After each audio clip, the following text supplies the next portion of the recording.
법원에서는 결혼중개업법의 손해배상 책임 조항에 따른 손해배상 책임이 인정되기 위해서는 이 결혼중개업자의 고의 또는 과실이나 결혼중개업법 위반과 이 손해 사이에 법률적 인과관계, 즉 상당 인과관계가 있어야 한다고 하고 있습니다.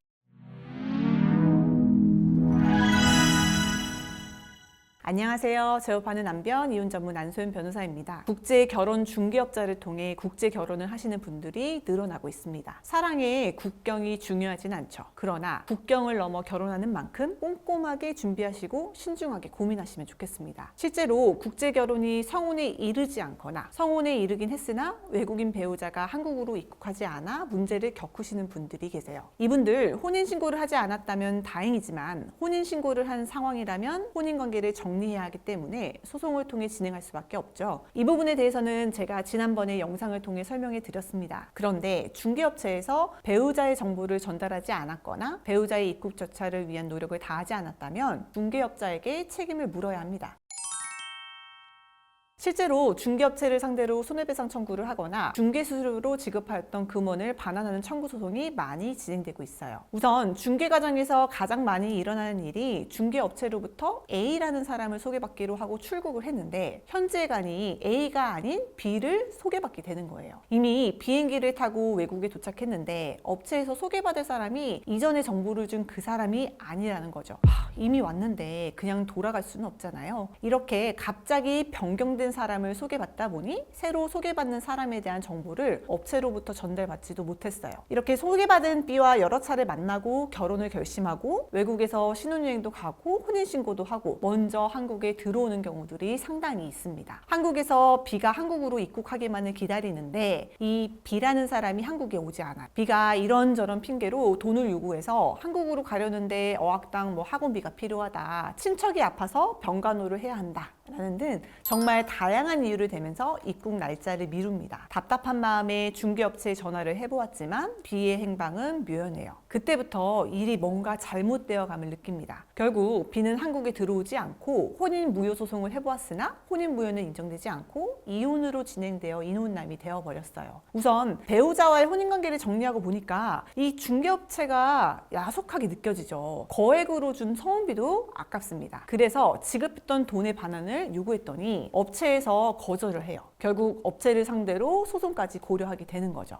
이거 제가 지어낸 이야기가 아니고요. 실제 국제 결혼을 중개하는 업체를 상대로 진행된 수많은 민사소송, 즉 손해배상 청구 소송의 판례들을 통해 확인할 수 있는 내용이에요. 국제 결혼을 어렵게 결심했는데 마음의 상처도 크실 거고요. 금전적인 손해도 있게 되면 정말 억울하실 겁니다. 우선 지나간 일이니 이제 와서 후회만 하고 있을 수는 없어요. 금전적인 손해라도 최소화해봐야겠죠. 그럼 어떻게 해야 수수료를 반환받을 수 있을까요? 우선 많은 분들이 중개업체를 결혼중개업법 위반으로 형사고소를 하시거든요. 결혼중개업법 제10조의 2에 보면 상대방의 혼인 경력, 건강상태, 직업, 범죄 경력 등에 관한 정보를 인증을 받아서 서면으로 제공해야 하는 의무를 규정하고 있습니다. 그래서 해당 국가에 가서 만나게 된 외국인 상대방의 정보에 관한 서면 자료를 제공받지 못했다면 이걸 이유로 형사고소를 하시는데요. 벌금 받으면 적게는 30만 원, 많게는 400만 원, 700만 원 이렇게 수백만 원이 나오기도 합니다. 그런데 이렇게 정보 제공을 하지 않은 잘못이 형사재판에서는 인정이 되어도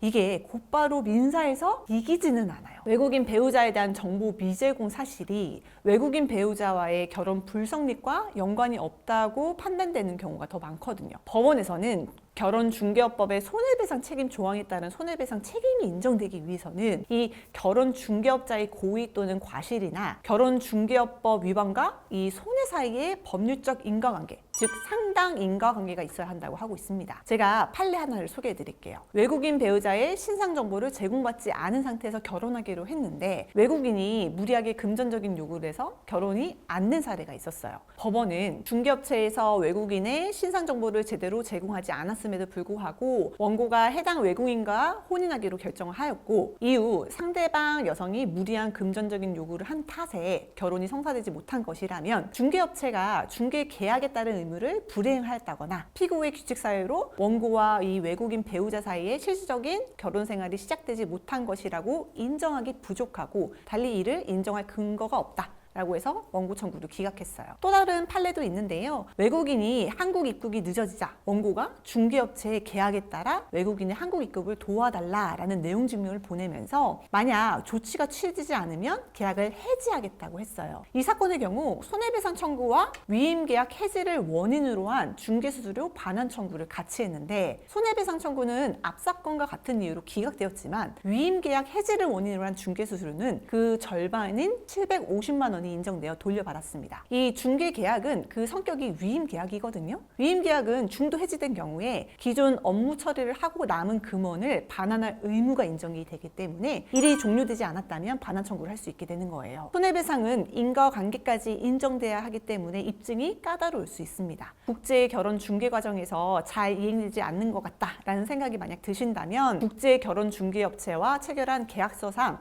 중개업체의 의무사항을 다시 한번 살펴보시고요. 중개업체의 의무 이행을 촉구해 보시면 좋을 것 같습니다. 이러한 경우 이후 위임계약 해지를 통한 반환 청구를 할 수 있는 가능성이 있어요. 오늘은 민감한 주제인 국제 결혼과 관련하여 중개업체에게 수수료를 반환받는 방법에 대해서 말씀드렸습니다. 어려움을 겪고 계신 분들에게 도움이 되셨기를 바랍니다. 오늘 영상이 도움이 되셨다면 좋아요, 구독 부탁드릴게요. 다음에도 도움되는 주제로 찾아뵙겠습니다. 감사합니다.